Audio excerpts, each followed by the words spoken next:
In the name of Allah, the most gracious, ever merciful. Hello there. I'm so sorry for such bad connection with internet. I'm so sorry. I'm terribly sorry for that problem. I tried twice. Thanks for God, it's gone. Okay, sorry for such a problem. That's natural for streaming, by the way. But I have no chance. No other chances for doing such long lectures unless I have stream live lectures. So I'm sorry for being such bad connection with internet, but it's okay. It's right. So I'll go in a quick to start the lecture once again. I'm so sorry for such a problem. Sorry. Okay, so said. So sorry for all the audience for such bad connection with the internet. And once again, I shall start, inshallah, to go on completing the types of literary criticism. Okay. We said that we stopped on the evaluative literary criticism. Okay.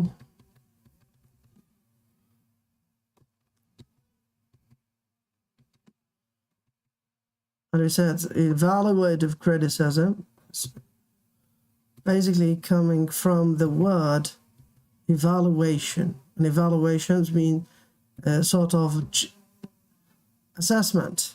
So here the critic is doing a sort of evaluation or assessment of the worth of a literary work and the importance of a literary work according to certain rules, of course, within the framework of certain criteria. So if this work is found to be abiding to such rules, like that aesthetic rules or moral rules or even purely personal rules, this work would be considered as good one. If it's not abiding by this or these rules, it would be, of course, considered as nonsense. T.S. Eliot considers moral and ethical standard a necessary to determine the greatness of a literary work. And so he would both such ethical and moral criteria as is part and parcel for judging the greatness of such work or not.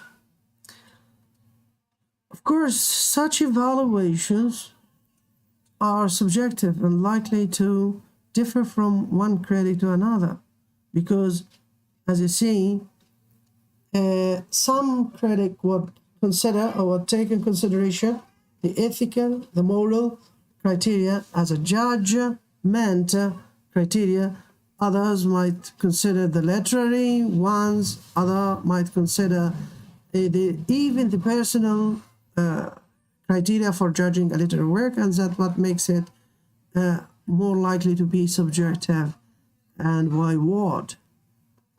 The next type of literary criticism would be historical criticism. What's the meaning of historical criticism? From the word history, as you know. That's to say, a literary work is considered from the perspective of history. So to say, this would be considered from the history or the socio-historical background. So the literary work taken against its historical background would help us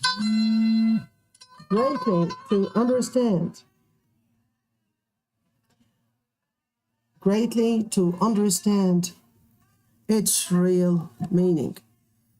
How?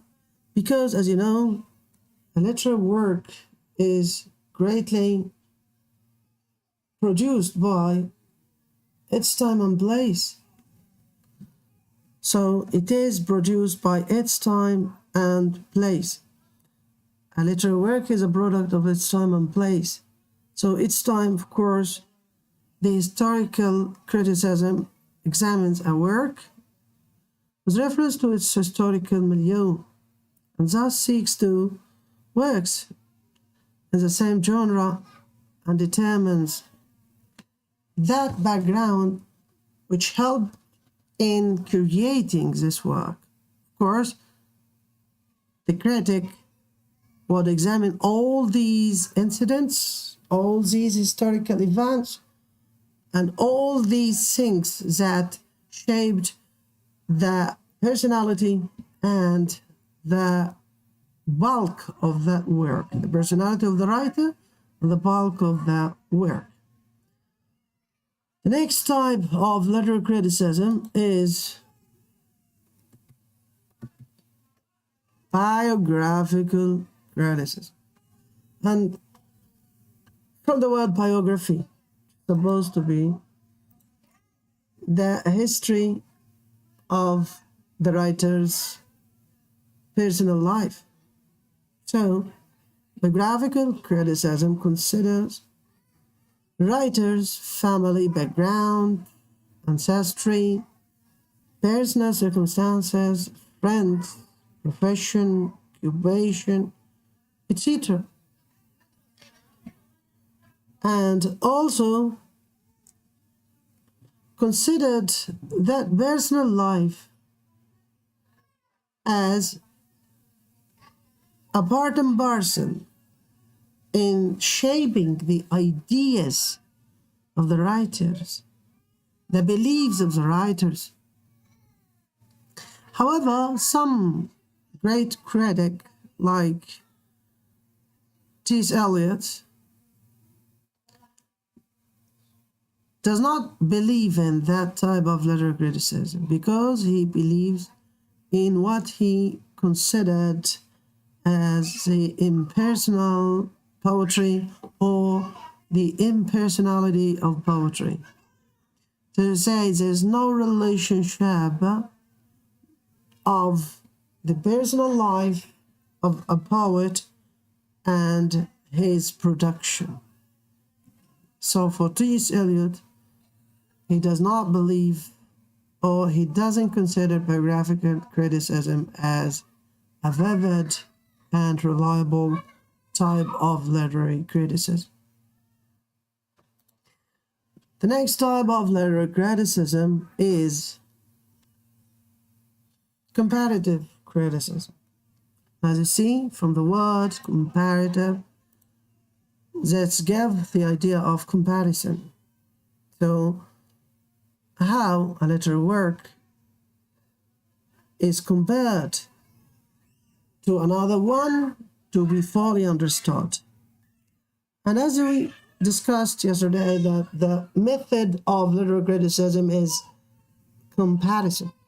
So, the wide reading of a literary critic enables him to consider a literary work compared to another literary works. And of course, this would help to what extent this writer confirming or objecting or paraphrasing others or previous writers. So, to what extent, for example, this work confirming a previous ideas or confirming the perception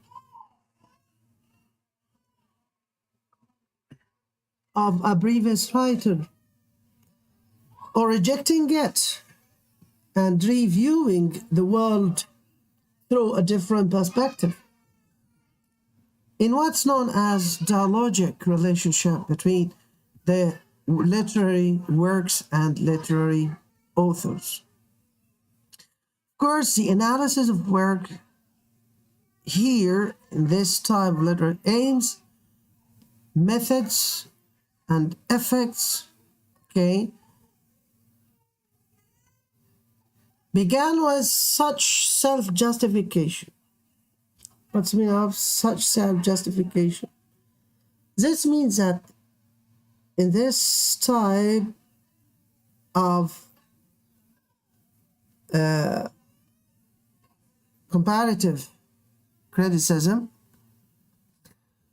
the work are supposed to be compared to other works within the literary genre or in different literary genres, and could be compared to other literary works within the same historical framework or in different historical frameworks. Let us say we have, for example, Tawfiq al-Hakim, Pygmalion, and we have Ovid, Pygmalion. So we have great distance between the two types. And at the same time, we have a great piece of evidence that this work is largely influenced by that one. In between, we have G.P. Shaw or George Bernard Shaw, Pygmalion, which emphasizes the idea of the anxiety of influence theory, how a writer from different time could be greatly influenced by another previous one. It might be so far away in that time from his own time. So this, by means of comparing, by means of discovering the similarity, the dissimilarity between all these works, this would be the method for fully understanding and illuminating the literary works and its message. The next type of literary criticism is descriptive criticism. What's the meaning of descriptive criticism? Descriptive criticism in which the writer himself, whether he's a poet or not, start to make a sort of explanation, self-justification, okay, to evade any sort of hostile attack against his own work. That is to say, he starts by saying that, hey, audience, I wrote this work for you in this way because I would like to do so and so and so. And I shaped it in this shape or in this form to mean so and so and so and so. So he himself, as a writer, explained himself in a sort of explanatory essay to show you a sort of self-justification, a self-explanation in order to evade any sort of hostile attack out of misunderstanding of his work. Okay? And as you know that John Dryden was one of the greatest poets and one of the greatest critics, started this type of literary criticism. Okay? The next type of literary criticism is impressionistic criticism. And this type of literary criticism is closely related to the Romantic movement. How? In this type of literary criticism, the literary critic seeks merely to record the personal responses. What's the meaning of personal responses? How a reader, how audience, be influenced by reading that piece of work.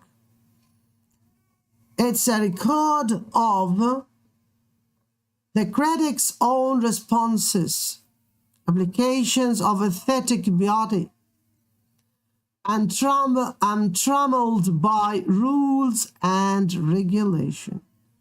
As you see, it's in its spontaneous form, without being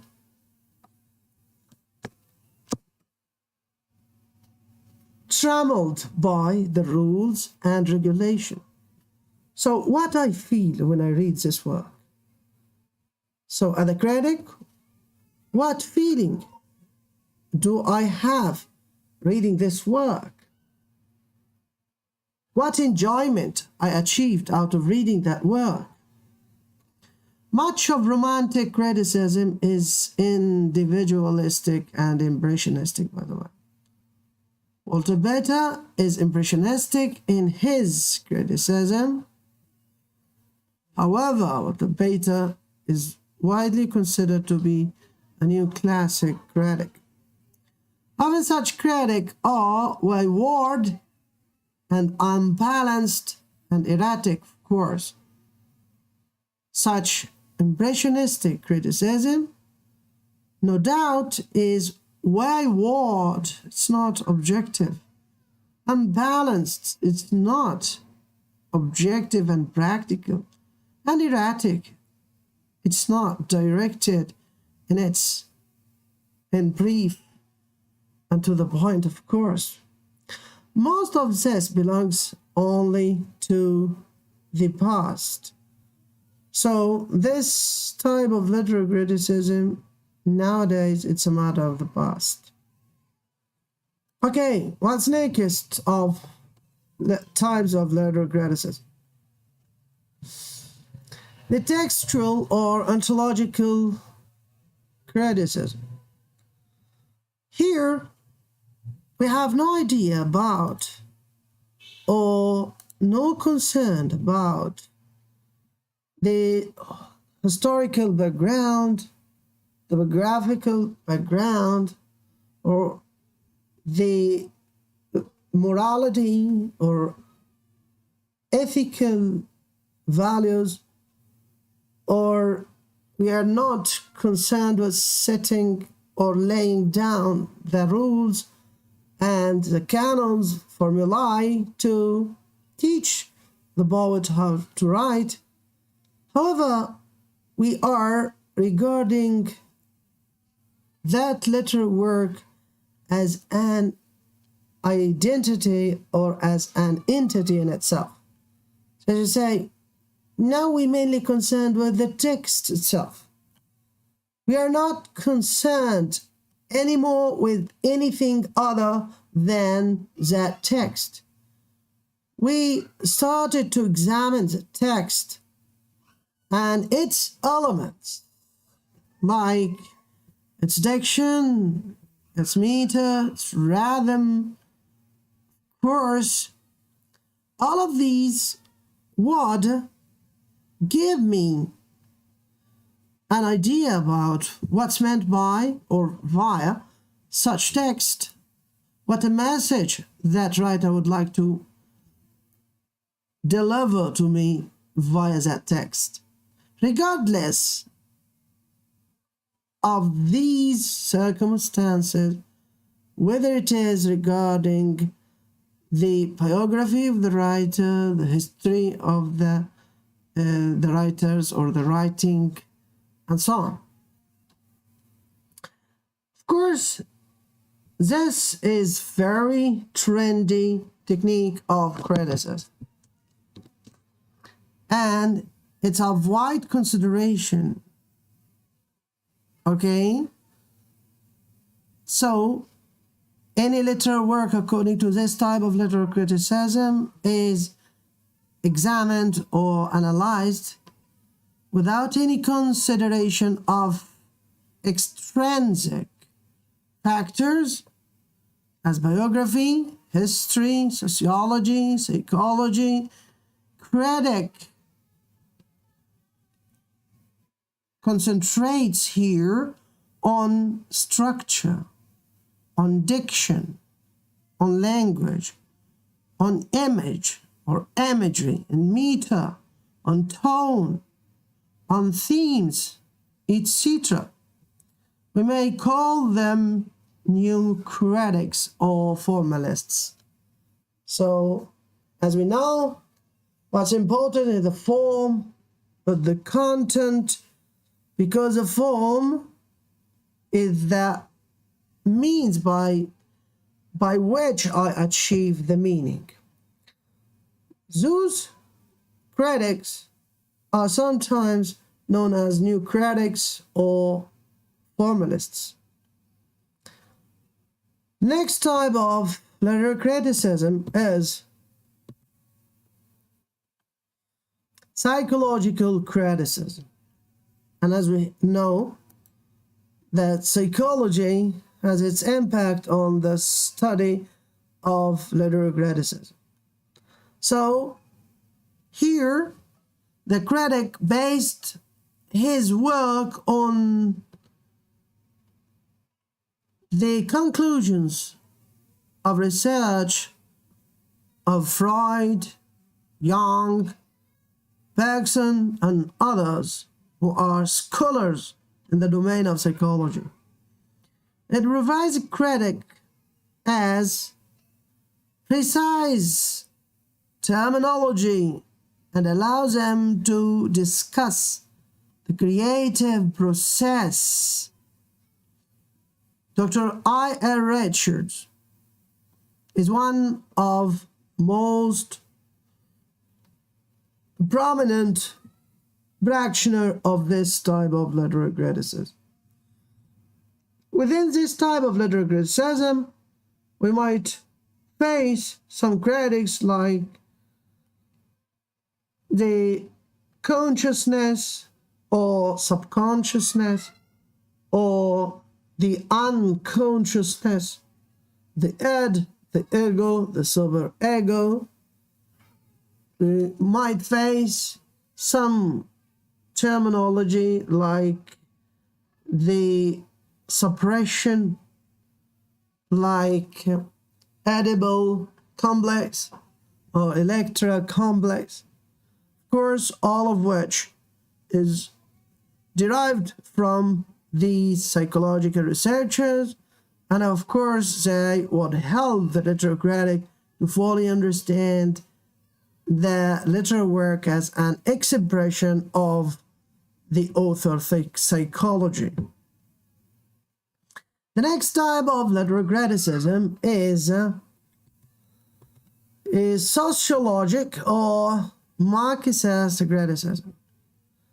And by the way, we should take care of noticing that sociologic relating to the sociology or the social background of a literary critic.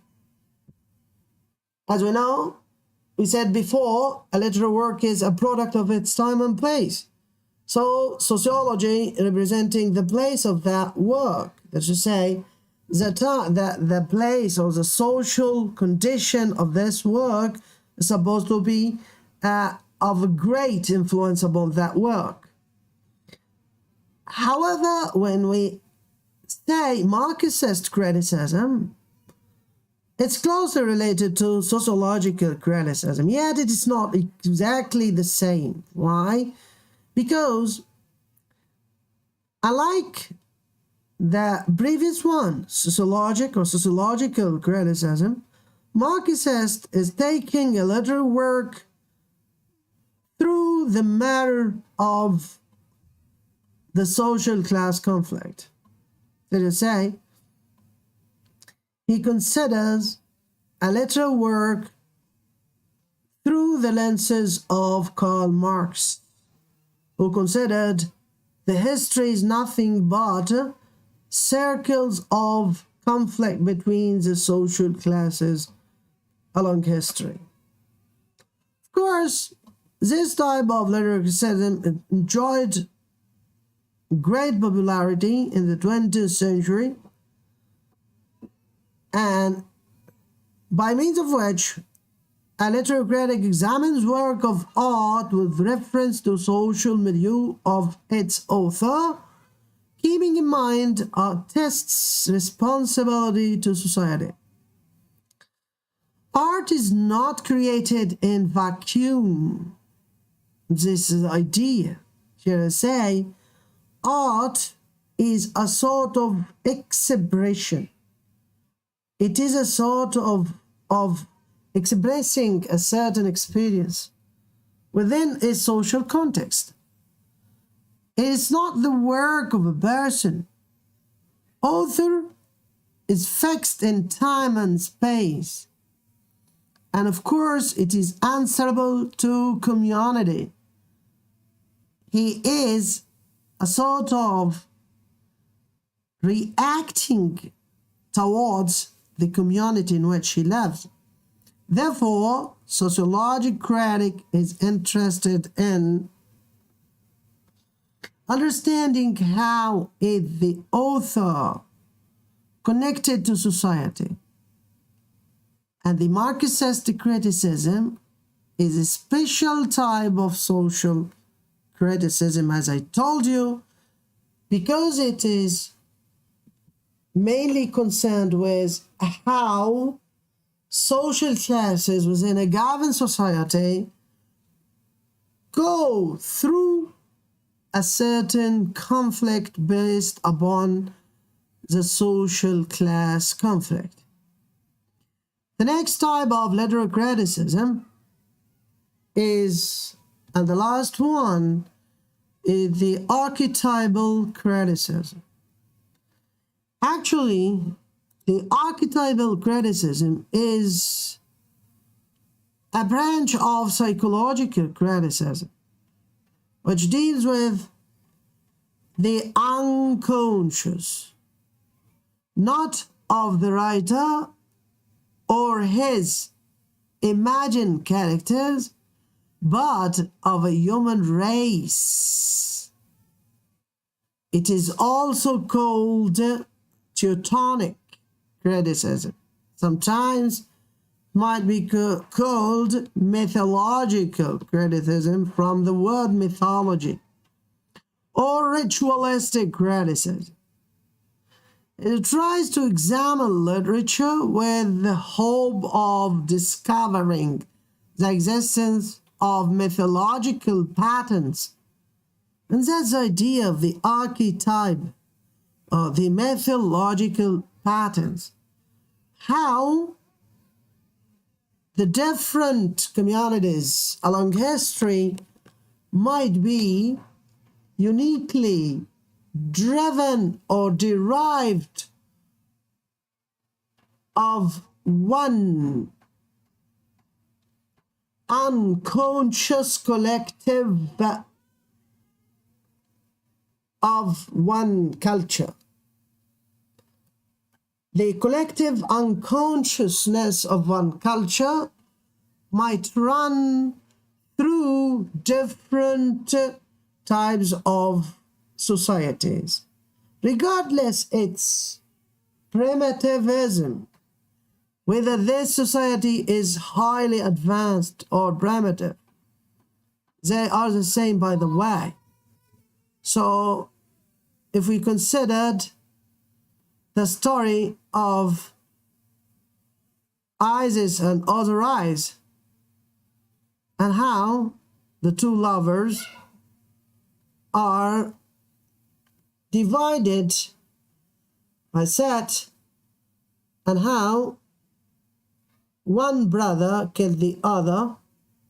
Of course, all of this might have the same form within the modern stories. Yet we still have that one myth, the one collective unconscious that rolls all of these stories regardless of its time and place. It's based on Sigmund Freud theory of collective consciousness. It is proposed that civilized man preserves, though unconsciously, those prehistoric areas of knowledge, which he articulated. So, according to this perception, the primitive man is exactly equal to that highly educated man regarding such collective consciousness. Okay? Obliquely, in primitive myth, James Fraser and Miss Watson and Miss Jessie Weston are the most important figures who wrote about this type of mythology. Golden Bough, written by James Fraser. T.S. Eliot make mythical parallels and contrasts between the past and the present, and it was obvious in his great work of The Wasteland. Critics study and examine literary masterpieces with hope of discovering these mythical patterns. And by this we are finished with the prominent types of literary criticism. So next we shall start with phases of literary criticism, or the historical or chronological phases of literary criticism. As you know, the first phase of literary criticism is Hellenic criticism, and the Hellenic criticism was the golden era for criticism, because criticism follows creative activity in Greece. Plato and Aristotle were the most important critics of that time. Aristotle is a very scientific critic, theorist at that time, and so the study of his poetics is therefore a must, and it is widely considered as a starting point for any student of literature and literary criticism. The next time, or the next phase, is Hellenistic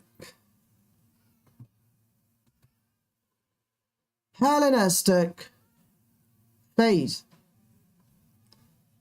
Unlike the previous one, the Hellenistic was marked by the close of the 3rd century BC. Athenians' culture declined at that time, and Alexandria came up in Egypt. It made a small contribution of preserving and classifying and conducting research. And that's what characterized this phase. The next is Greco-Roman phase. And this time, Rome was capital of Roman Empire. The scholars are inspired by ancient Greece. As you know, that however, Rome overcome or military overcame Greece, yet it is overwhelmed by its civilization.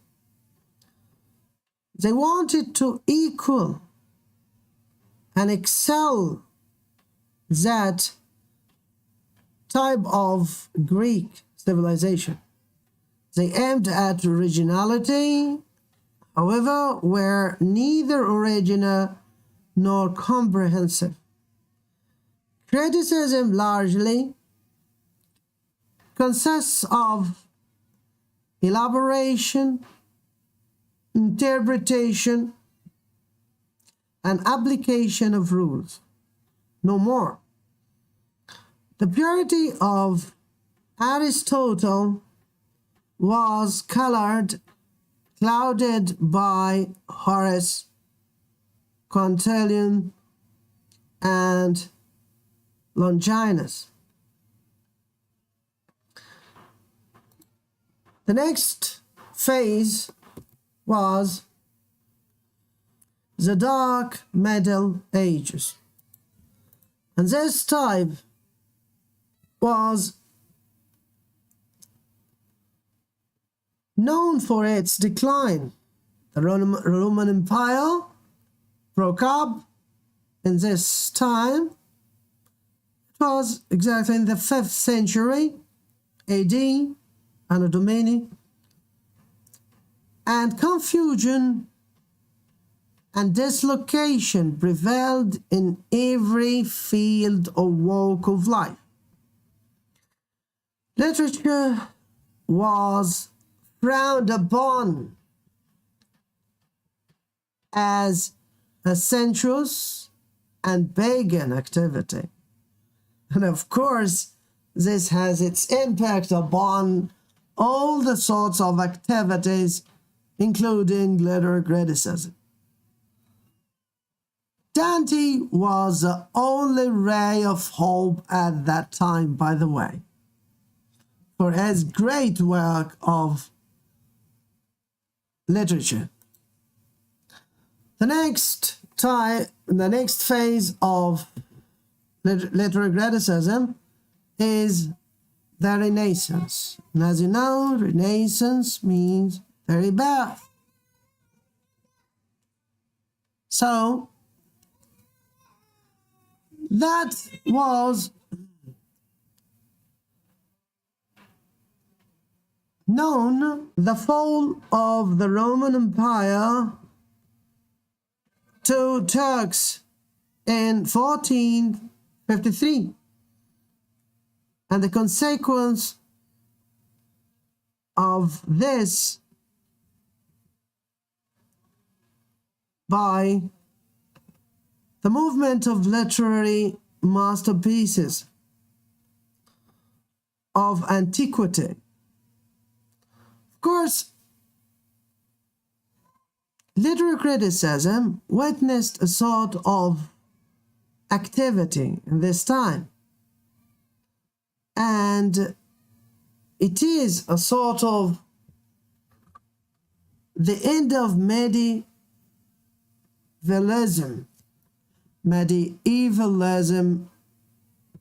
and the renewal of the zest for the life of literature and the starting of enjoyment of the beauty and the amazement of literature as a production.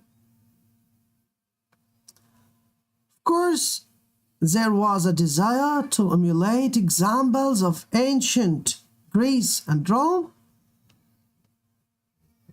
and it was a remarkable at that time, whether it is in England or in other places in Europe, we have a sort of justification of literature and art against such attacks of Puritans and moralist activists. Philip Sidney's work, Apology for Poetry, and Ben Jonson is the most important contributors for the having and retrieving back the value and the importance of literature to its due position. The next phase is classic or new classic criticism. As you know, in this type of literary criticism, we have a sort of regeneration of a classic criticism. Classicism, which became more rigid and stringent with passage of time, Dryden, Pope, Addison, Dr. Johnson are some of the greatest critics during this period who tried to follow the steps of the ancient in their works. And that's what makes it. It is an attempt to revival of the greatness of the classic writings. The next phase of literary criticism is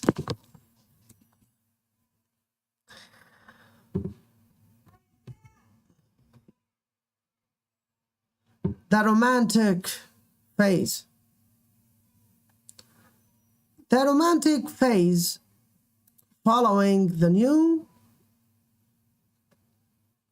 classic phase, characterized by the French Revolution and German idealism, which had often on England, and hollow rules were discarded. To say, they are revolting against the rules. They are against the rules. They are more individualistic. They are against the rationality, and so on. William Wordsworth, preface to the Lyrical Ballad, and Samuel Coleridge Taylor, Biographia Literaria, were the leading to the new era and the new beauty in their romantic perception. The next phase is the Victorian criticism. And Victorian criticism, the mood and individualism of romantics resulted in many excesses and absurdities. So Matthew Arnold, as a leading critic, leading aesthetic movement as a consequence for French symbolist Baudelaire, art for art's sake. So this cult of Walter Pater turned to impressionism and expressive. This means that Victorian criticism is actually a sort of returning back to the beauty of the nature of literature. And they are attempting to go back, seeking the perfection of the best ever known and thought in the world via reading the masterpieces of the past, namely the Roman and the Greek masterpieces of literature. So unlike that excesses of Romanticism, here Victorian criticism are trying to follow the steps of the past to achieve the majestic the majestic greatness of the ancient literature. And that's what makes it seeking art for art's sake. The next phase of literary criticism is the modern age. And of course, the modern age of literary criticism is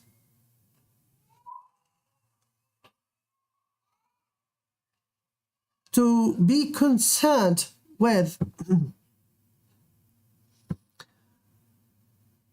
the newly discovered theories and the more likely formalist approach of studying literature, formalism, a new criticism, then structuralism and psychoanalysis, Marxist criticism, and so on. So, T.S. Eliot, the new classic, sought to correct the faults of impressions by appealing to tradition and authority. Dr. I.A. Richard, on the other hand, turned to psychology. If R. Lewis is one of the most competent critic of textual school, situation appears chaotic in the modern time, by the way, but it appears to be too early to predict which school will have permanent validity.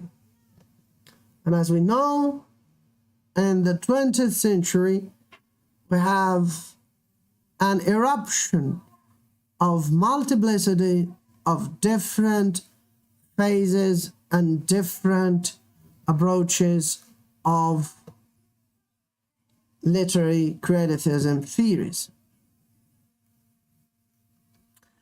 And now it is the time for some critical and literary movements explanation.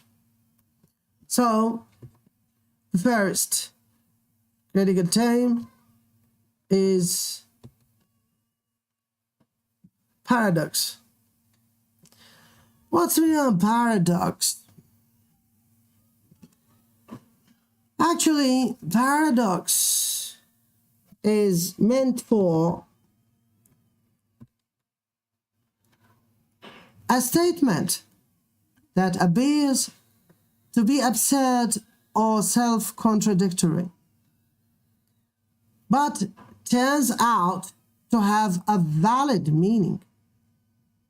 So, the appearance or the artificial shape of that statement supposed to be contradictory, yet it's actually very vivid and meaningful at the same time.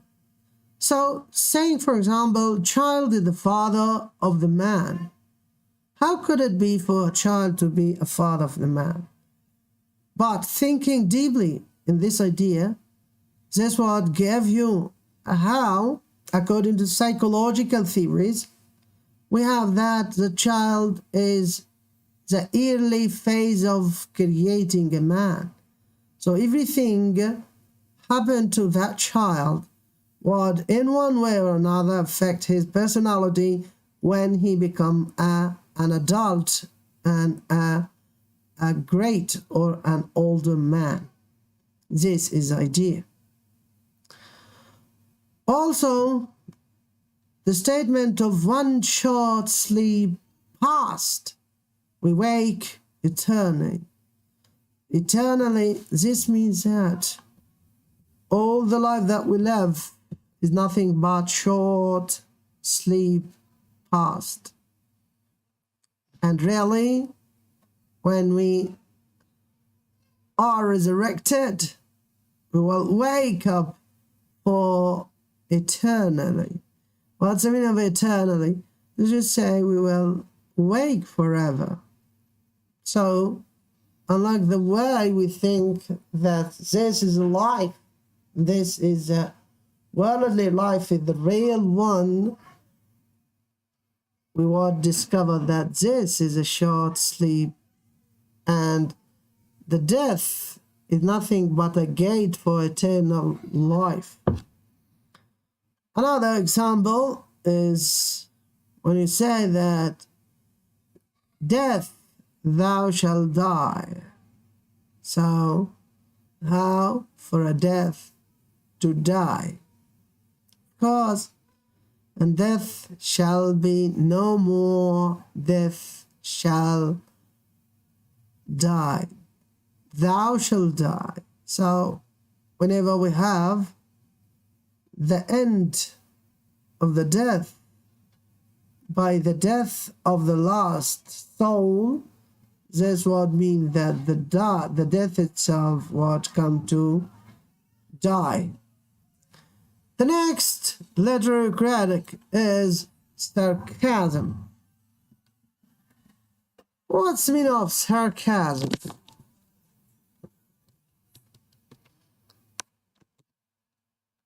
Oh, sorry. Sarcasm. What's the meaning of sarcasm? Actually, the word sarcasm has its origin in the Greek language, which is sarkasian, and it means to tear the flesh. And the term is used to crude and taunting use of apparent praise for the dispraise. So you are appealing to praise. You seemingly praise someone by words which is discovered to be a sort of dispraise or a sort of rebuke, like that. Oh, you are God's great gift to a woman. You are. Of course, this is a sort of sarcastic rebuke for a certain man who has multiplicity of a relationship to woman. The next critical term is simple. And of course, simple means how to make use of something to refer to anything else. And in this way, we may consider the words of a language as simple. Of course, this is right.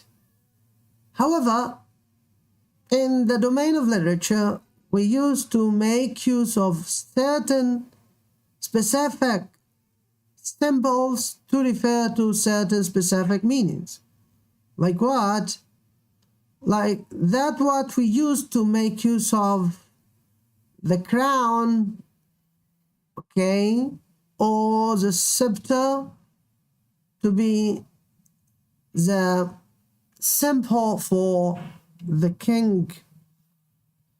So all of this could be made use to give a meaning or to an indicative meaning of the power of the authority of the king. The yellow flower might be a symbol of jealous lovers. The red one might be a symbol of that sincere love. The many symbols, of course, literary works are full of such symbols used to give or convey certain meaning. The next term or critical term is synecdoche. Synecdoche is a sort of figures of speech used in poetry, particularly. It is used to express, by means of a part, express something wider in a meaning. For example, to refer to something, okay? To refer to something by means of part of that thing. So if I say 100 sails, I won't consider that on its truthful meaning, on its literal meaning.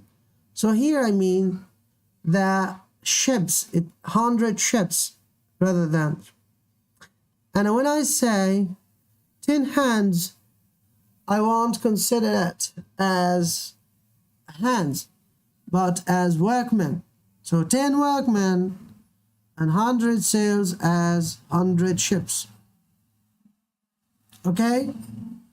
So this is the meaning of the relationship between the part and the whole. And how can I make use of the part to express the whole? How to express, by means of the part, the meaning of the whole. Okay? Then we have naturalism. Naturalism actually is a sort of movement. Naturalism actually is a form of realism.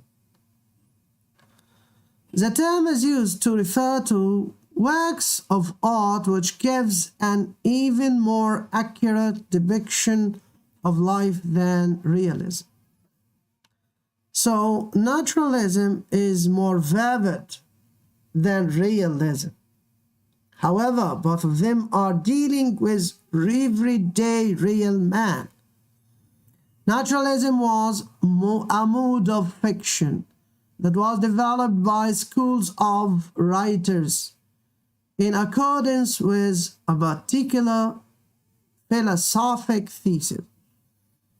That thesis is a product of post-Darwinian biology. Post-Darwinian biology. It held that a human being exists entirely in order of nature and does not have a soul nor any mood of participating in a religious or spiritual world beyond the natural world. That is to say, this man, according to the naturalistic approach, is biologically controlled and genetically programmed. So that behavior of a man is out of control. And therefore such a being is merely a high-ordered animal. And those character and behavior are entirely determined by two kinds of force, especially hunger, that derive of accumulate possessions, and sexuality, and this is then subject to the social and the economic forces in the family. So as we see that the human behavior is driven by the force of possession or hunger and the force of sexuality. So within that, the class and the milieu into which that person is born are the responsible for his own behavior. The French novelist Émile Zola and the later naturalistic writer tried to present their subjects with scientific objectivity and with elaborate documentation for their claim, sometimes including an almost medical frankness about activities and bodily functions, usually unmentioned in earlier literature.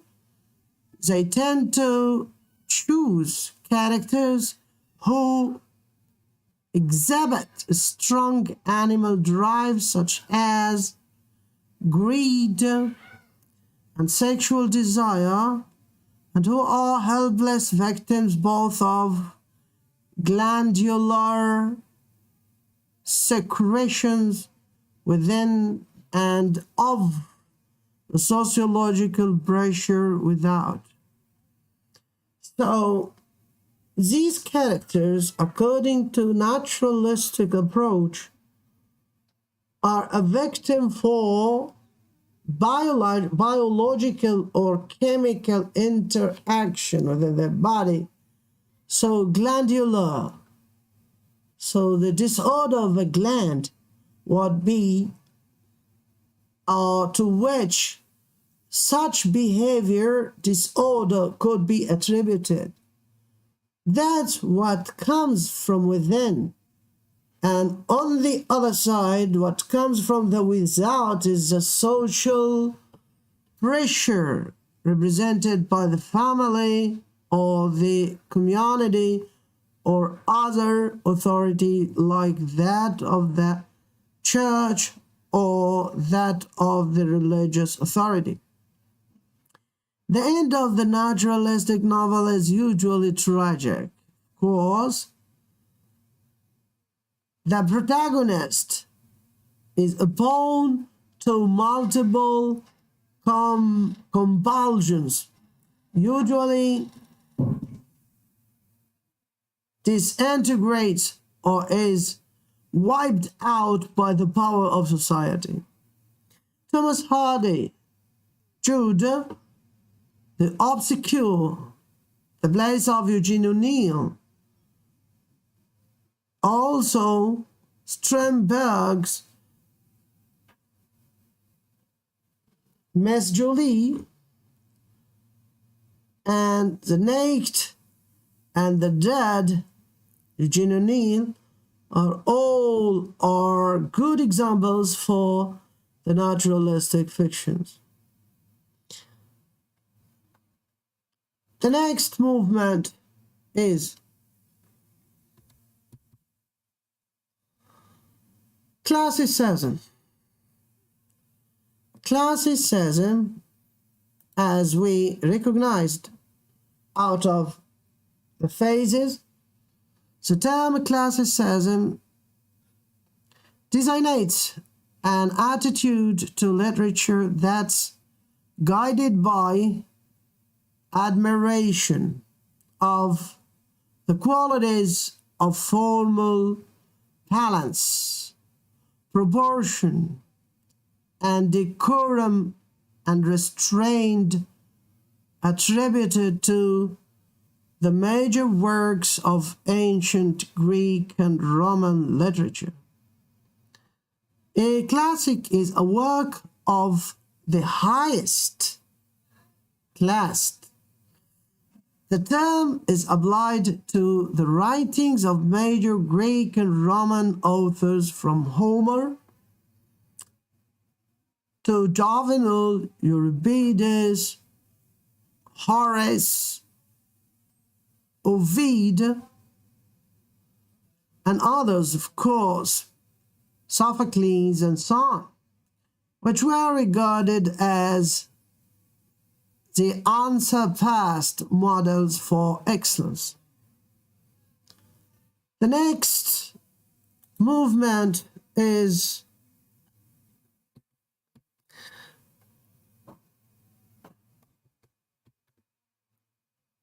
New Classicism or Neoclassicism.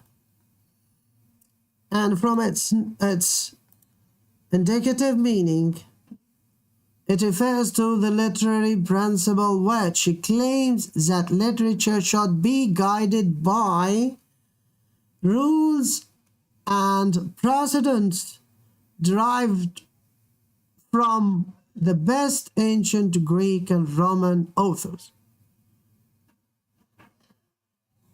The new classic period in England spans the 140 years or so after the Restoration, 1660. The major writers of this period are John Dryden, Alexander Pope, Joshua Addison, Jonathan Swift, and Samuel Johnson, Oliver Goldsmith, and Edmund Burke.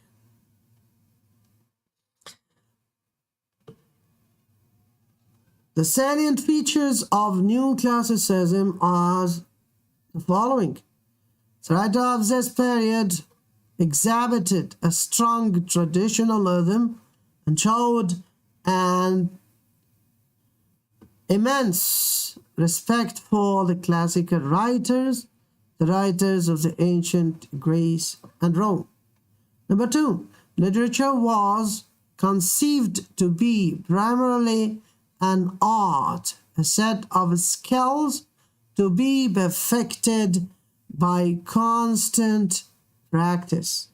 And of course, the model that they are following was the Romans and the Greeks. Number three, human beings were considered to be the primary subject matter for literature. Poetry is considered to be an imitation of human life. The new classical writers never sought for art's sake. They are not for art's sake. They believe that art is for humanity's sake, and that's what makes it more likely to be didactic. Number four, they view the human being as limited agents who ought to set themselves only to accessible goals. So many works of the period attack the human pride. Okay, that's it. By this, we are finished with the new classicism movement. The next, I think by this we are finished with the movements, and of course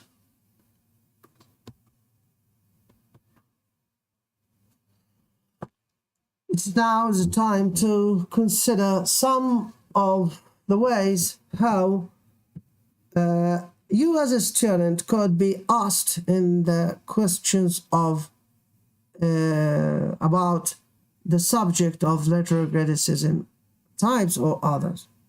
Of course, you might have the question of what are the major qualification of good critic. This is a good question, by the way, to have it. What are the major qualification of a literary critic? Another one is to have questions like discuss symmetry as a principle of literary criticism. Or you might have idealization, or on the other side you might have truth as a principle of literary criticism. So in this way you have the different types of question. Also, you might have such multiple choice, or you might have such choose or correct, and so on. All of this are supposed to be